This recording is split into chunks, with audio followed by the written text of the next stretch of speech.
Água da vida Jesus nos dá, franca e livremente. Quem beber dela não morrerá, nunca, nunca, nunca. Ó pecadores sem exceção, vinde, vinde, vinde. Cristo oferece-vos salvação, grátis a todos que a buscam. O Espírito, a esposa dizem: vem, vem, bebe dessa água da vida. Responda, pois, quem sede tem, a fonte de Cristo já vou. Sim, água da vida corre sempre, sempre, sempre. Sim, água da vida corre. Oh, sim, corre ao nosso dispor. Boa noite, irmãos. Louvamos a Deus por mais um dia na casa do Senhor, mais um dia nesse mês de maio. Hoje estamos a 17 de maio de 2023, expondo aquela sequência de exposições bíblicas nos Salmos. Hoje estamos com o Salmo 42, com o título Sede de Deus, a maior e mais urgente necessidade. Sede de Deus, a maior e mais urgente necessidade. Salmo 42. Vamos começar lendo imediatamente o Salmo. O Davi aqui, ele diz, a partir do verso 1: assim como o servo brama, anseia pelas correntes das águas, assim suspira minha alma por ti, ó Deus. A minha alma tem sede de Deus, do Deus vivo. Quando entrarei e me apresentarei ante a face de Deus? As minhas lágrimas servem-me de mantimento de dia e de noite, enquanto me dizem constantemente: onde está o teu Deus? Quando me lembro disto dentro de mim, derramo a minha alma, pois eu havia ido com a multidão, fui com eles à casa de Deus, com voz de alegria e louvor, com a multidão que festejava. Por que estás abatida, ó minha alma? E por que te perturbas em mim? Espera em Deus, pois ainda o louvarei pela salvação da sua face. Oh, meu Deus, dentro de mim a minha alma está abatida. Por isso lembro-me de ti desde a terra do Jordão, desde os Hermonitas, desde o pequeno monte. Um abismo chama outro abismo, o ruído das tuas cachoeiras, todas as tuas ondas e as tuas vagas têm passado sobre mim. Contudo, o Senhor mandará sua misericórdia de dia, e de noite a sua canção estará comigo, uma oração ao Deus da minha vida. Direi a Deus: minha rocha, por que te esqueceste de mim? Porque ando lamentando por causa da opressão do inimigo? Com ferida mortal em meus ossos me afrontam os meus adversários, quando todos me dizem: onde está o teu Deus? Porque estás abatida, ó minha alma, e porque te perturbas dentro de mim? Espere em Deus, pois ainda o louvarei, qual é a salvação da minha face e o meu Deus. Senhor Deus, nosso Pai, nós temos sede de Ti. Essa é a nossa maior necessidade, Senhor Deus. Temos sede dessa fonte perene, maravilhosa, eterna, infinita, que é o Senhor mesmo. Nos guia agora a entender o que é ter sede de Ti, Senhor. Nós oramos em nome de Jesus Cristo. Amém. Os versículos chaves para essa mensagem Repitam comigo o título da mensagem: Sede de Deus. A maior e mais urgente necessidade. O verso chave dentro do 42 é o 2. O salmista diz: a minha alma tem sede de Deus, do Deus vivo. Como entrarei e me apresentarei ante a face de Deus? Como é que eu vou entrar na presença desse Deus vivo, que não é como os ídolos? Salmo 34, 8, o salmista diz: provai e vede que o Senhor é bom, bem-aventurado o homem que nele confia. Então, ele está com sede desse Deus, porque o bem vem dele. No Salmo 63, é um salmo paralelo a esse. Ele diz: porque a tua benignidade é melhor do que a vida, os meus lábios te louvarão. A benignidade de Deus, o próprio Deus, é a melhor coisa dessa vida. Em Filipenses 1:21, o apóstolo Paulo diz: porque para mim o viver é Cristo. Cristo também é a melhor coisa dessa vida, e o morrer é ganho. E por que é que Cristo é a melhor coisa dessa vida? Aí você vai lá para o Evangelho de João, no capítulo 4, Jesus Cristo disse que ele é a água que quem tomar não terá sede. Infelizmente, muitos pararam de beber essa água, então se embebedando com o vinho do mundo, com as coisas do mundo.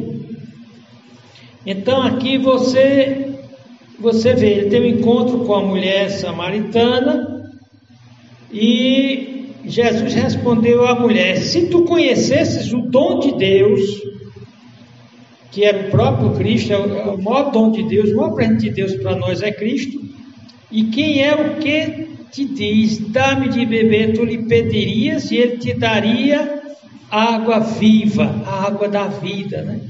Disse-lhe a mulher: Senhor, não temos com que tirar, e o poço é fundo, onde pois tens a água viva? És tu maior do que nosso pai Jacó, que nos deu o poço, bebendo ele próprio, seus filhos e o seu gado? Jesus respondeu e lhe disse: qualquer que beber desta água, ou seja, da água que eu lhe der, qualquer que beber dessa água ali que a mulher samaritana estava tirando do poço, voltará a ter sede. Mas aquele que beber da água que eu lhe der, nunca terá sede, porque a água que eu lhe der se fará nele uma fonte de água que salte para a vida eterna. Então, Jesus Cristo é a única coisa, é o único ser que pode trazer saciedade para essa sede da humanidade. E não só saciedade da sede, mas também da fome. Jesus Cristo deixa bem claro que ele é o pão da vida. Ele diz aqui: então Jesus lhe respondeu, em João 6:35, e Jesus lhes disse aos fariseus: eu sou o pão da vida, aquele que vem a mim não terá fome, e quem crê em mim nunca terá sede. Então, aqui são os textos chaves. Nós vamos tratar de sede. Nós vimos o texto, a pergunta: qual a relação entre a fome e a sede de Deus e o resultado da nossa vida? Porque é que a maioria das pessoas vivem ansiosas. A palavra ansiedade fala de ânsia, fala de sede de uma coisa. A sede física, ela causa uma ânsia, ela causa uma agonia, ela causa uma expectação angustiante. Então, qual a relação entre essa fome e sede de Deus e a saciedade, a felicidade? Essa é a pergunta da nossa tese. Subdividindo as perguntas dessa tese, algumas declarações que nós vamos defender nessa mensagem.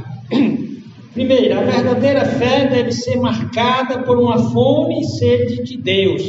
Quem diz que tem fé e não tem essa fome e sede de Deus é apenas um religioso, cansado, fadigado, que desanima de seguir Jesus. Por isso que muitos têm desistido, porque perderam essa fome, essa sede, aquilo que a igreja de Éfeso foi acusada de ter perdido, esse primeiro amor, essa paixão que ela tinha por Jesus Cristo no início.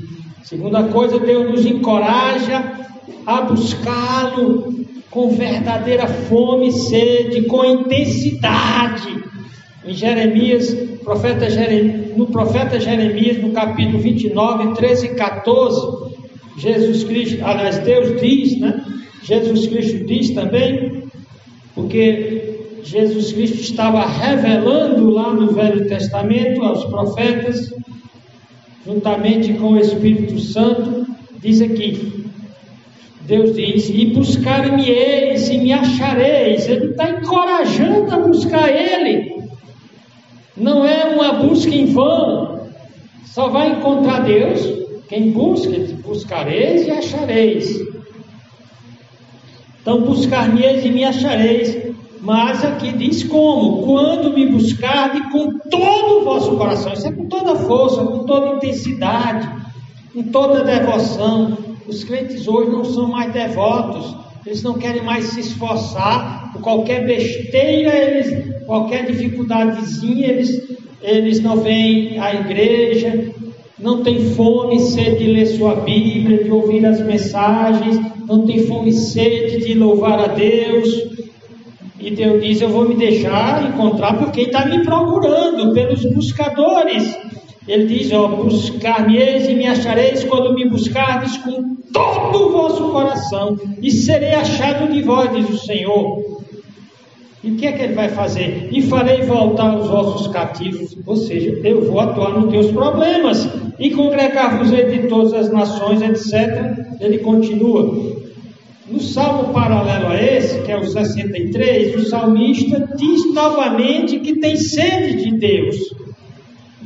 Eu vou ler o salmo paralelo ao 42, ele diz: ó Deus, Tu és o meu Deus, de madrugada te buscarei, a minha alma tem sede de Ti, a minha carne te deseja muito em uma terra seca e cansada, onde não há água, para ver a Tua força e a Tua glória, como te vi no santuário, porque a Tua benignidade é melhor do que a vida. Os meus lábios te louvarão, assim eu te bendirei enquanto eu viver, em Teu nome levantarei as minhas mãos. A minha alma se fartará como de tutano e gordura, e a minha boca louvará com alegres lábios. Então você percebe aí que há uma relação entre achar Deus e buscar Deus. A fome de Deus é a maior necessidade de cada um de nós. Só que essa fome de Deus vem junto com fome de santidade. Por que é que as pessoas perdem a fome de Deus?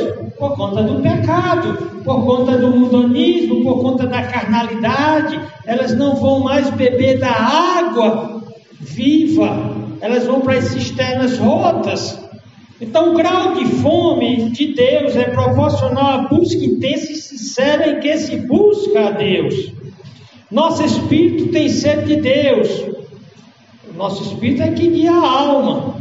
Então esse espírito que tem sede de Deus, ele guia a alma a buscar mais da presença de Deus.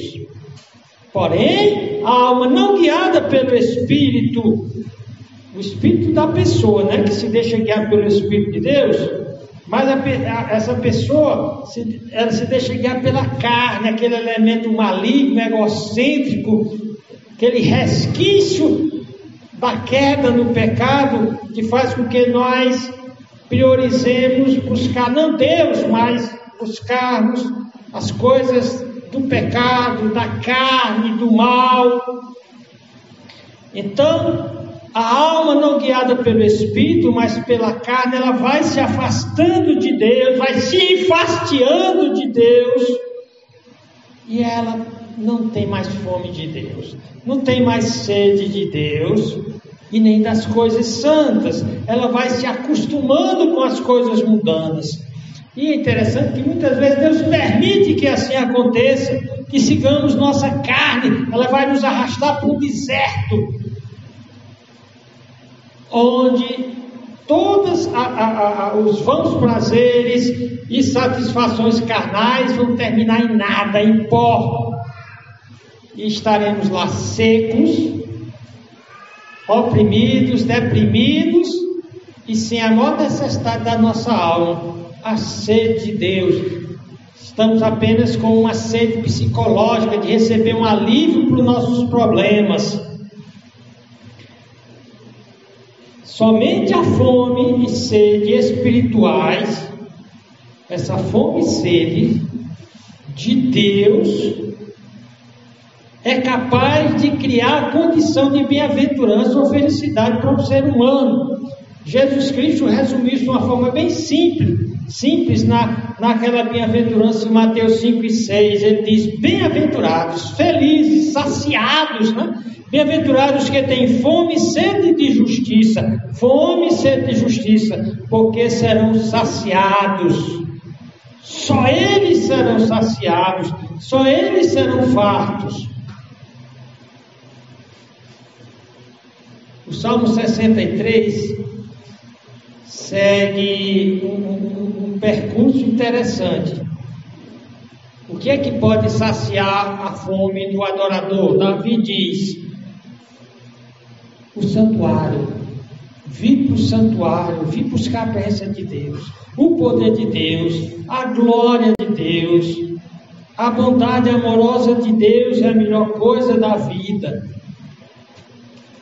Então, para nós prosseguirmos, quais são os vários tipos de fome e sede que existe? O que é a fome?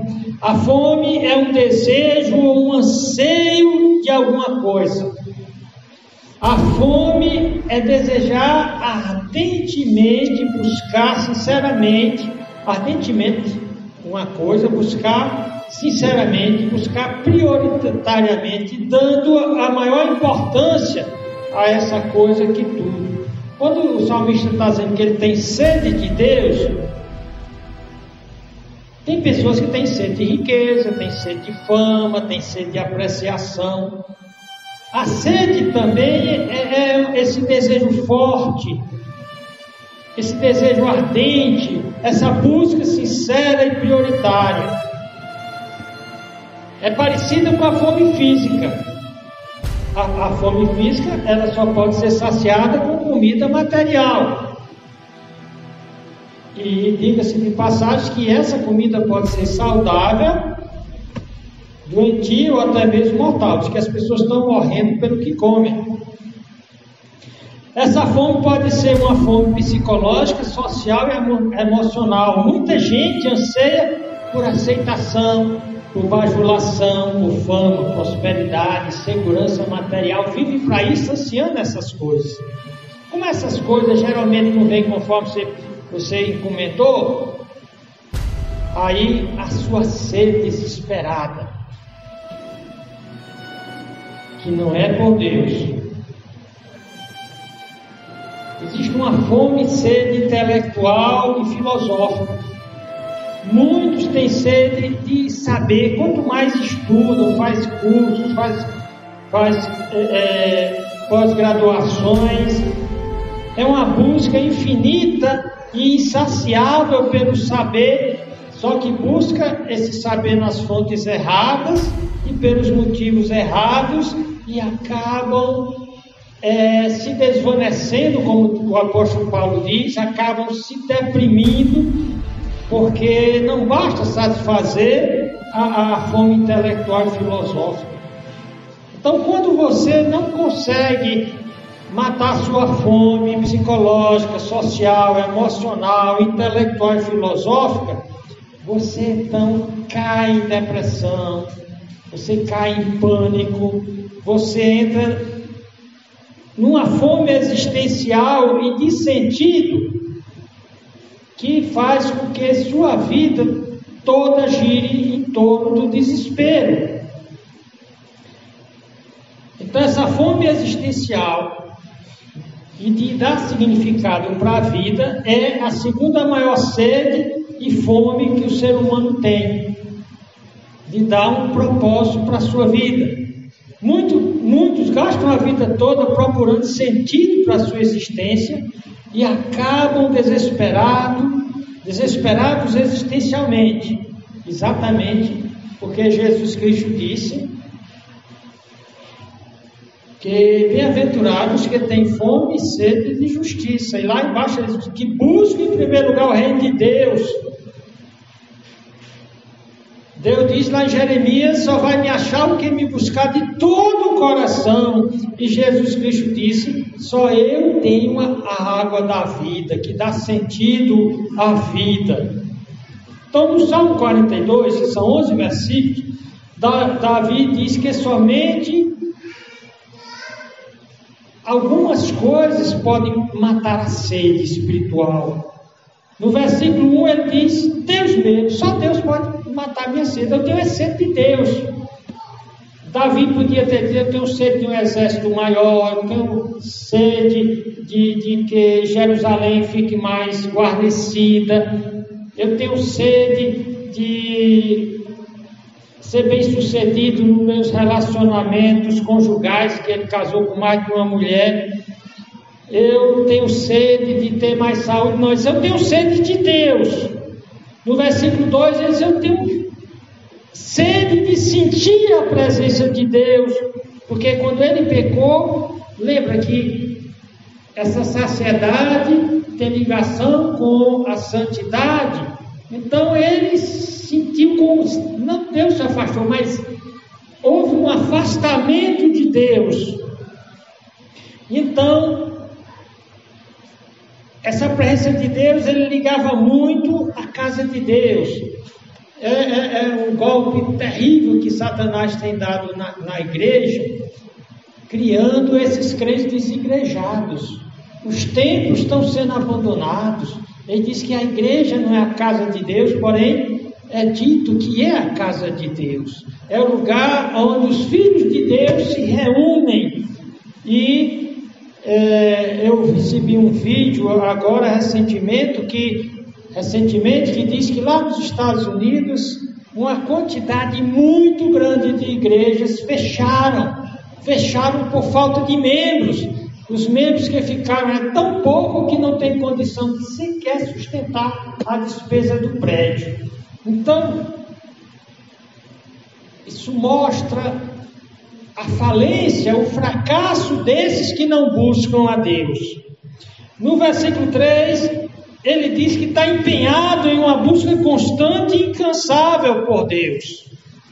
No 4, ele diz que o que sacia ele é a salvação de Deus.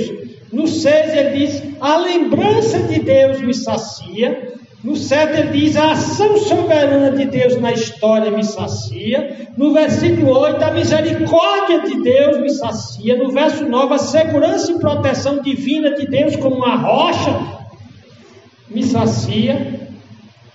E então eu tenho coragem, resiliência para encarar as afrontas do inimigo.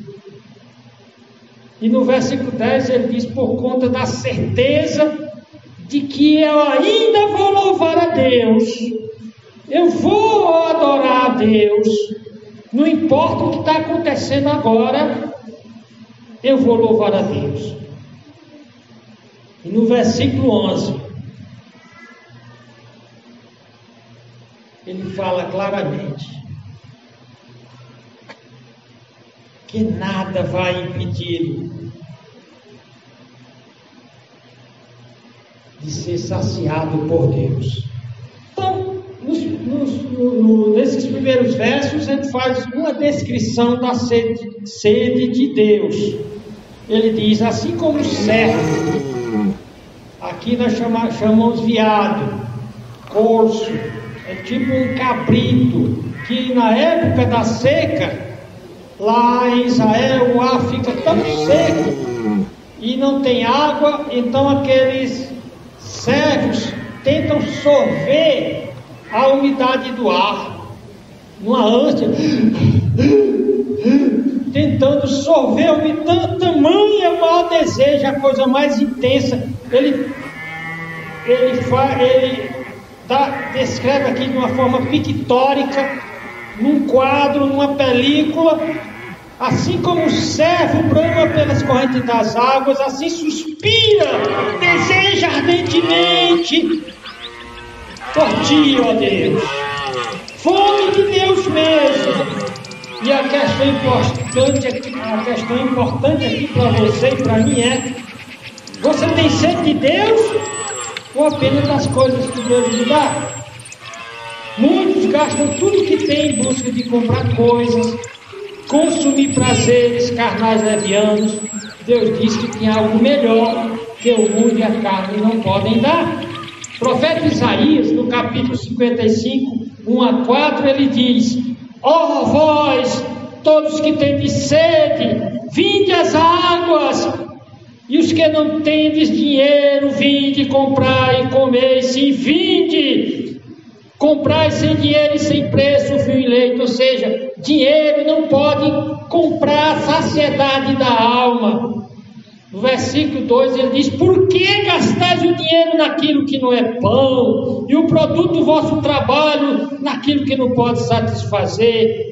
Ouvi-me atentamente, comei o que é bom, e a vossa alma se deleite com a gordura. Inclinai os vossos ouvidos e vinde a mim, e ouvi, e a vossa alma viverá. Porque convosco farei uma aliança perpétua, dando-vos as firmes beneficências de Davi. Então a felicidade não está no consumo. Alguns acham que quanto mais comprar, não sei com quem eu estava falando, que disse que a filha chegou numa casa de uma mulher que tem recurso, e lá tinha tanta coisa que ela comprava, um absurdo de mala cheia de coisa que ela comprava, coisa que ela nunca vai usar, coisa que o consumismo não vai saciar. Outra coisa, estamos falando de bebida e comida. Tem um ditado que diz: você é o que você come. Se você come porcaria, você também vai se tornar o quê? Porcaria. As coisas materiais são incapazes de dar felicidade. A riqueza material é enganosa. Compra coisas, mas não compra pessoas, a começar não compra Deus. Relacionamentos são mais importantes que coisas.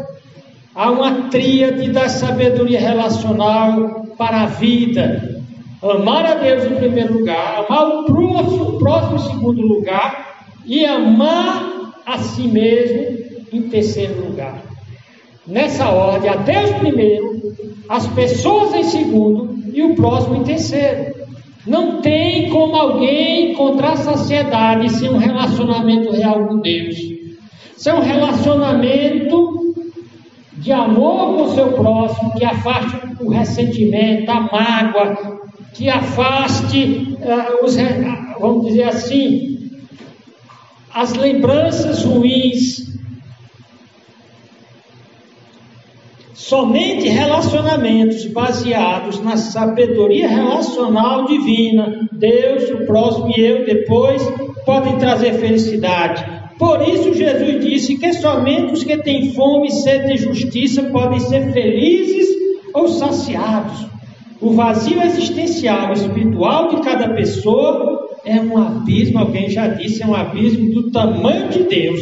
Somente Deus preenche o vazio humano. Davi teve fama, Davi teve o poder para consumir tudo que ele queria da época, mas ele diz: a minha alma tem sede de Deus.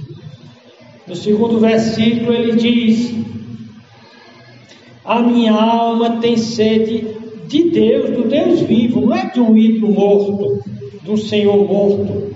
E ele diz: quando eu entrarei e me apresentarei ante a face de Deus. Ou seja, Davi está dizendo: eu sempre busquei a Deus e me afastei, e agora eu estou querendo voltar para a presença de Deus.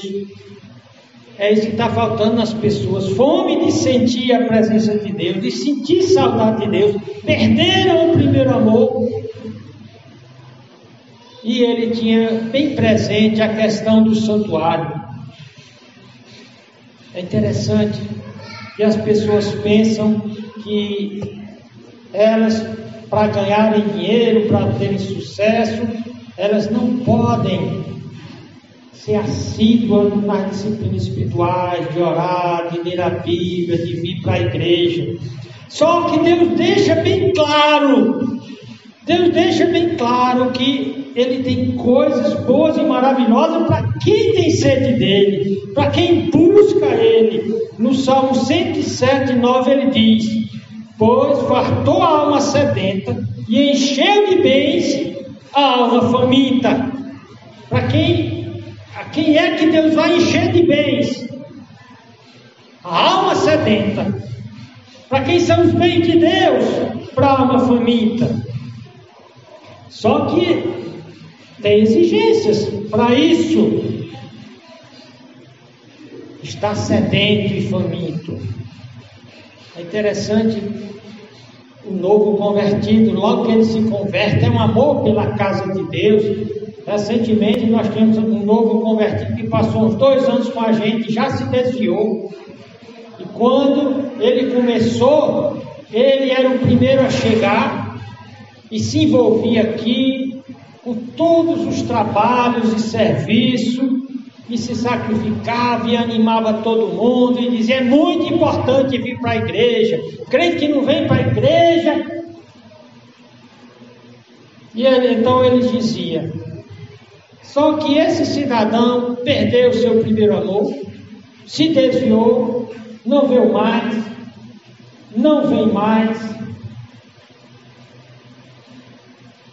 E ele não sabe o mal que está fazendo a própria alma. O que foi que mudou? Deus mudou. O incrível é que tudo, quando ele chegou aqui na igreja, que ele pediu a Deus, Deus deu. O que é que está faltando a ele? Aquela fome do início, aquela santa fome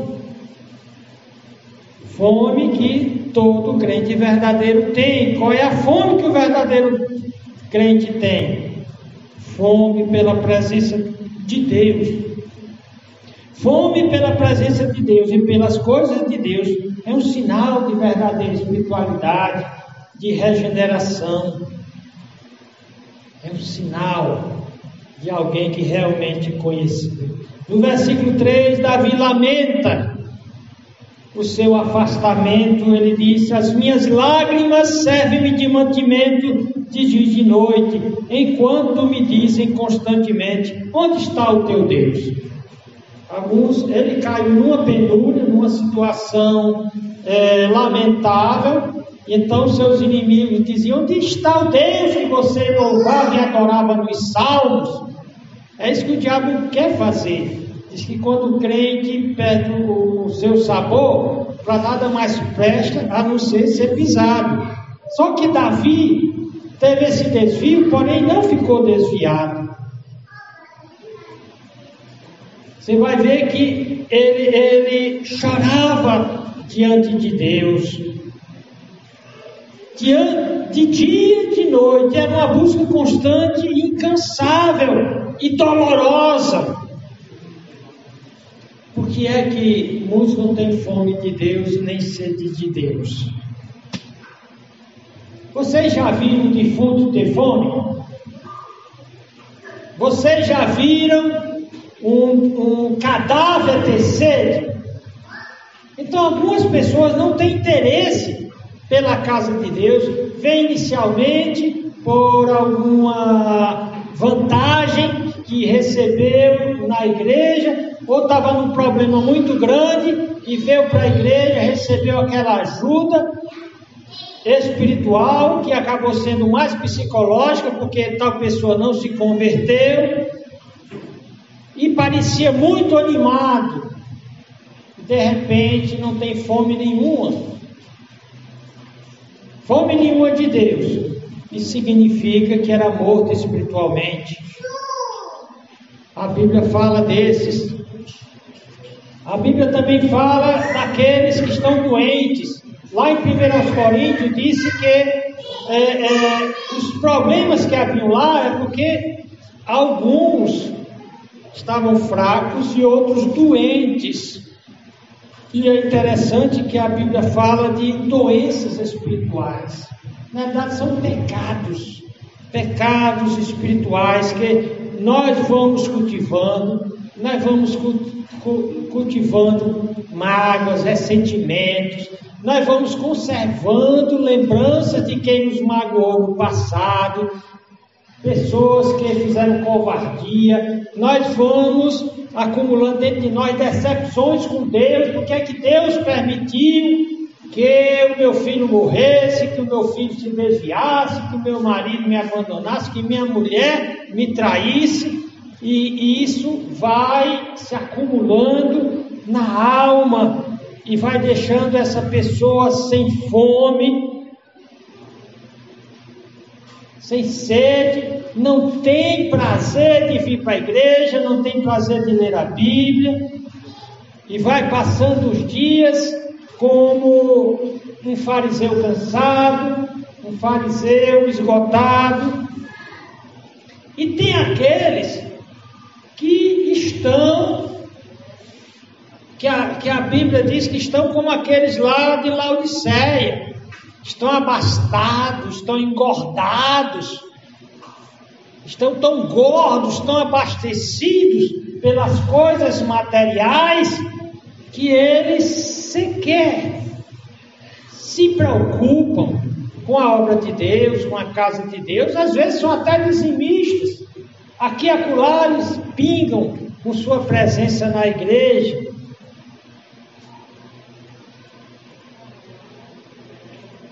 Olha que Deus disse para a igreja de Éfeso: arrepende-te, senão removo o teu candeeiro. No versículo 4 ele diz: quando me lembro disto, dentro de mim derrama a minha alma. Ou seja, não era um exercício religioso superficial, era algo que vinha de dentro. Quando ele lembrava que já tinha sido fervoroso, já tinha sido fiel. No versículo 4 ele diz: quando eu me lembro, ele está lamentando aqui ter perdido aquele fervor espiritual. Quando me lembro, dentro de mim derrama minha alma, pois eu havia ido com a multidão. Davi, ele era super empolgado, né?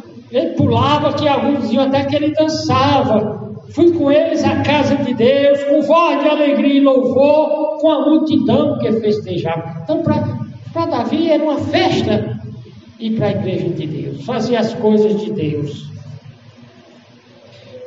Então ele encara a sua alma. No versículo 5 ele diz: porque estás abatido, ó minha alma, porque te perturbas em mim. Espere em Deus, você busca Deus, espere que Ele virá ao seu encontro, Ele não vai decepcionar. Lembra que os bens de Deus é para os que buscam a Ele, para os que esperam a Ele, para os que têm sede dEle.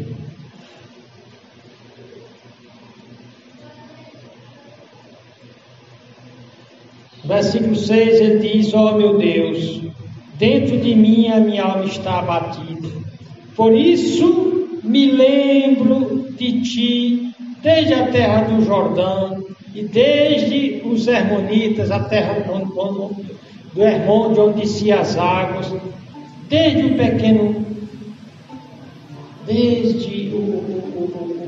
monte. Então ele está dizendo que ele tem saudade daquela vida com Deus, daquela espiritualidade, onde ele se envolvia, de tal maneira que ele quando ia oferecer um sacrifício, como ele era o rei, que ele mandava buscar os bois, o dono dos bois, para tentar ganhar alguma vantagem com o rei, dizia: não, pode levar para o rei, pode levar, não me paga nada não. Davi dizia: não, de jeito nenhum, eu não quero oferecer nada a meu Deus que não me custe alguma coisa.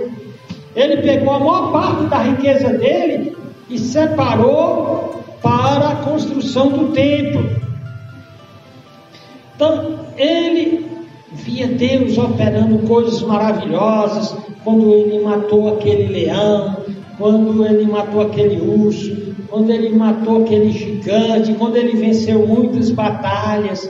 Então, ele agora está abatido, e ele tem fome daquela ação soberana de Deus na história. Ele sabe que quem tem o controle da história é Deus, não é o homem. Ele não tinha medo de inimigo nenhum. Ele dizia: mesmo que os montes inteiros se transformem em exército, eu não tenho medo.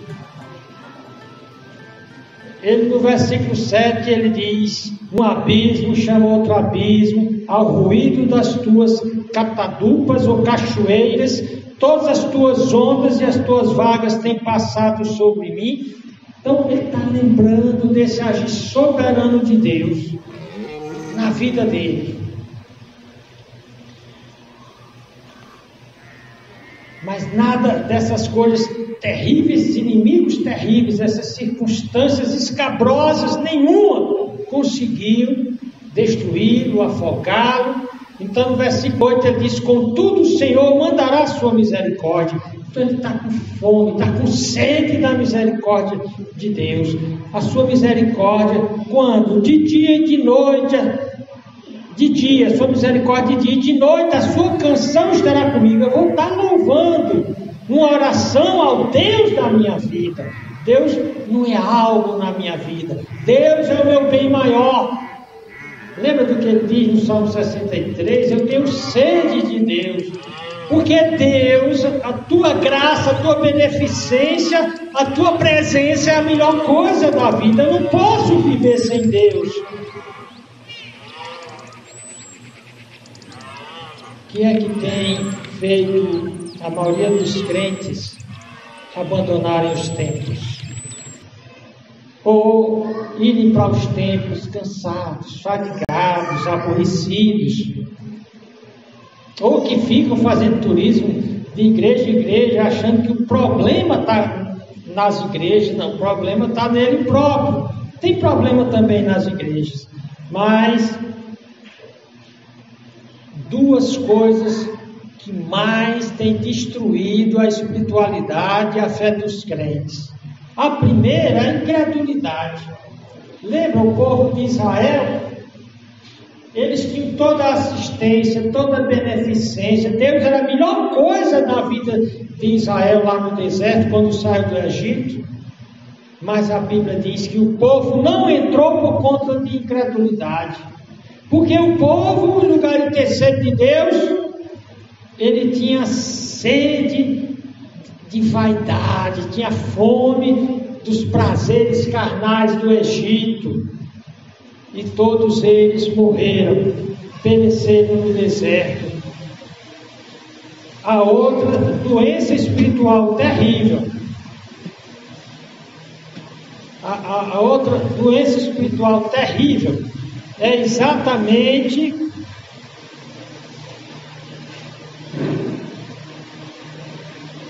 o ressentimento. O que é ressentimento? É ficar sentindo a amargura, a raiz de amargura no coração. É se negar a perdoar quem fez o mal. É não crer que Deus pune quem faz o mal aos seus. É crer que eu não preciso me preocupar, com o meu inimigo, eu não preciso me preocupar em fazer justiça ao meu inimigo. Deus disse: a mim me pertence a vingança. Então a Deus pertence a vingança, e a mim o que pertence, a mim me pertence o perdão. A Bíblia diz: longe de vós toda gritaria, toda amargura, toda raiva, todo ressentimento, longe. E o que é que eu devo trazer para perto de mim? Um amor perdoador para com todas as pessoas. Então, o que é que acontece quando a pessoa mantém raiva no coração, ressentimento? Ela perde a fome de Deus, ela perde a sede de Deus, ela perde a alegria em Deus e nas coisas de Deus. Mas Davi diz no versículo 9: direi a Deus, minha rocha, por que te esqueceste de mim? Porque ando lamentando por causa da opressão do inimigo. Então Davi está com saudade daqueles benefícios que ele tinha quando ele exercitava sua busca por Deus. No versículo 10, eu vou apressar mais um pouco, ele diz que aquele afastamento que ele teve de Deus, é interessante, Lutero diz que todas as vezes que ele entrava em depressão, ele tinha passado por algo que o tinha afastado de Deus. Esse afastamento não precisa ser um pecado grosseiro, basta ser uma ofensa que alguém lhe fez e você está lá no seu coração. Isso lhe afasta de Deus. Então, no versículo 10, ele diz: com ferida mortal em meus ossos, me afrontam os meus adversários, quando todo dia me diz: onde está o teu Deus? Veja bem, teve um momento em que Davi vacilou. Teve um momento em que Davi quis fazer justiça com as próprias mãos dele. Ele quis resolver seus problemas com seus recursos mundanos, os seus recursos carnais. E onde foi que ele botou tudo a perder?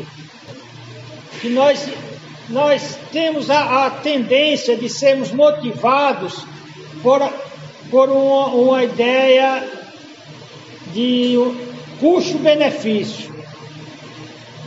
O que é que eu ganho se eu tiver essa busca intensa, fervorosa por Deus? Que a Bíblia diz claramente que os nossos olhos são abertos, que nós passaremos a verdadeiramente conhecer a realidade das coisas como elas são. Quando Jesus Cristo estava com aqueles discípulos de Emaús, então eles iam conversando sobre a palavra de Deus, sobre os assuntos de Deus, sobre o reino de Deus, e eles conversavam com Jesus sem mesmo saber que estavam falando com o Senhor Jesus ressurreto. O fato, quando eles sentam na mesa, que Jesus Cristo vai orar pela refeição, os olhos deles são abertos e eles veem ao próprio Jesus Cristo. Então, quando nós temos sede de Deus, nós temos um discernimento, nós temos uma visão privilegiada de Deus. Os nossos olhos são abertos, os nossos olhos, a nossa compreensão se torna clara das coisas de Deus. Muitos não obedecem a Deus, não é porque não sabem o que tem de fazer, nem como se comportar. É como eles não têm sede de Deus, eles não priorizam Deus, eles não confiam em Deus, então eles não se arriscam por Deus. Que os bens de Deus são para as almas que têm sede e fome dele. E nós vimos que aqueles homens de Deus, que embora tenham passado por terríveis provações, por vale das sombras da morte, por poços profundos, e chegaram muitas vezes ao fundo do poço como Davi, qual era uma característica dele, desses buscadores de Deus? Nós vimos Moisés foi chamado por Deus para ir ao Egito. E ele, a Bíblia diz que Deus falava tete a tete com ele, cara a cara, não Deus mostrando a sua face, mas a sua glória, Shekinah, uma luz maravilhosa na frente de Moisés, falava com ele. Então Moisés já tinha uma intimidade muito grande, porém o Moisés, já que ele falava tete a tete com Deus, ele tinha chance de pedir qualquer coisa para Deus. 33:17 ele diz: Senhor, se eu realmente tenho te agradado, eu só quero te pedir uma coisa. Eu quero te ver, Senhor, eu quero ver a tua glória, eu quero mais do Senhor. É como se dissesse: eu tenho sede, a única coisa. E ele já tinha visto maná, já tinha visto o mar sendo aberto, tinha visto aquelas 10 pragas. Mas de Deus. Abraão, o profeta Isaías diz no 48, diz que Abraão, ele tinha uma intimidade tão grande que ele foi chamado em Isaías 48 de amigo de Deus. E teve alguém que passou por mais perigos do que Abraão. Ele saiu com uma caravana rica lá dos caldeus, vai para Padan Aram, lá enriquece mais ainda. E naquela época havia bandoleiros, piratas, que a vida era atacar caravanas ricas. Mas Deus protegeu o Abraão aonde ele foi. Ele estava no meio dos cananeus, um povo mau, perverso. Mas por quê? Porque Abraão tinha sede de Deus. Ele era amigo de Deus. Quando Paulo diz as coisas que ele sofreu, os naufrágios, picado por serpente venenosa, ele foi apedrejado e dado como morto. Mas o impressionante, Paulo, enquanto ele cumprisse o propósito dele, ele era invulnerável. E o que acontece? O que é que Paulo diz em Filipenses 13:8? Ele diz que nada considero a minha vida preciosa, contanto que eu cumpro o propósito de Deus na minha vida. Para mim, o viver é Cristo e morrer é lucro. Pedro diz para crescermos na graça e no conhecimento do nosso Salvador Jesus Cristo. Foi o que aconteceu na vida de Pedro. Pedro foi outro vencedor. O autor aos Hebreus, em Hebreus 7:18, diz que nós devemos nos aproximarmos de Deus com o coração intenso. É interessante que Lázaro é outro desses buscadores de Deus, e a Bíblia diz que Jesus amava Lázaro, Jesus amava Marta, Jesus amava Maria, porque havia intimidade entre eles. E aqueles 11, sem Judas, Jesus Cristo diz: eu não os chamo de servos, eu chamo de amigos. Porém, há muitos que lembram daqueles 4 solos. Aquele solo batido, pisado pelas pessoas, a semente da palavra bate, não entra, vem um passarinho e leva. São aqueles que o coração é tão duro que a palavra bate e ricocheteia.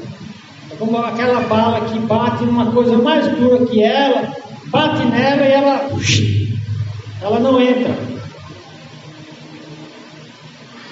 São esses para quem a vida reserva o pior.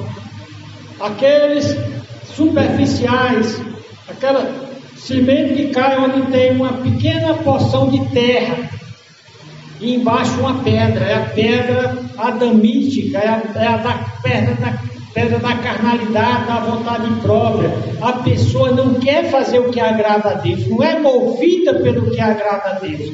A força motriz é só fazer o que quer, como quer, do jeito que quer, onde que quer, e se dane quem achar ruim. Então esses aí não perseveram na fé. Esses aí não podem ter fome de Deus. Aí tem o terceiro, diz que aqueles que a semente caiu entre os espinhos cresceram primeiro e sufocaram aquela semente e a pessoa desviou-se. Porém tem aquele que a semente caiu em terra boa, recebeu um sofreguidão, com intensidade a semente, e essa produziu maravilhosamente. Agostinho, ele explicou tanto o problema quanto a solução. Abre aspas. Ele disse: ó Deus, tu nos fizeste para ti mesmo, e os nossos corações estão inquietos, até que encontre descanso em ti. Nossos corações estarão inquietos, preocupados, perturbados, em pânico, em desespero, enquanto nós não descansarmos em Deus, enquanto nós não fizermos a Deus a fonte de nossa maior sede, nossa maior fome, nosso maior desejo. Vamos baixar a cabeça e cada um pense: eu tenho fome de Deus? Eu tenho sede de Deus? Ou eu acho que a minha fome e a minha sede poderá ser saciada por dinheiro, por fama, por amigos desse mundo, por familiares? Deus disse: somente eu, o manancial da vida, posso te dar a água da vida. Somente Jesus Cristo, que tem a água da vida, pode fazer brotar de nós, não pó e cinzas, mas um rio de águas da vida a jorrar para a eternidade. Se você não se converteu a Cristo, não se entregou a Cristo, se entrega a Ele, anda a Ele, tenha sede dEle e beba dEle. Senhor Deus, nosso Pai, obrigado por esse tempo aqui. Nós temos sede de Ti, Senhor Deus, nós temos fome de Ti, toda honra, toda glória a Ti. Em nome de Jesus oramos. Amém. Boa noite.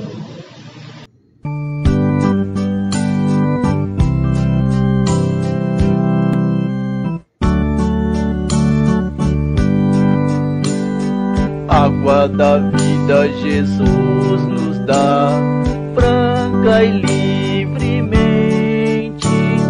Quem beber dela não morrerá, nunca, nunca, nunca. Ó pecadores sem exceção, vinde, vinde, vinde. Cristo oferece-vos salvação, grátis a todos que a buscam. O Espírito, a esposa dizem: vem, vem, bebe dessa água da vida. Responda, pois, quem sede tem, a fonte de Cristo já vou. Sim, água da vida corre sempre, sempre, sempre. Sim, água da vida corre. Oh, sim, corre ao nosso dispor.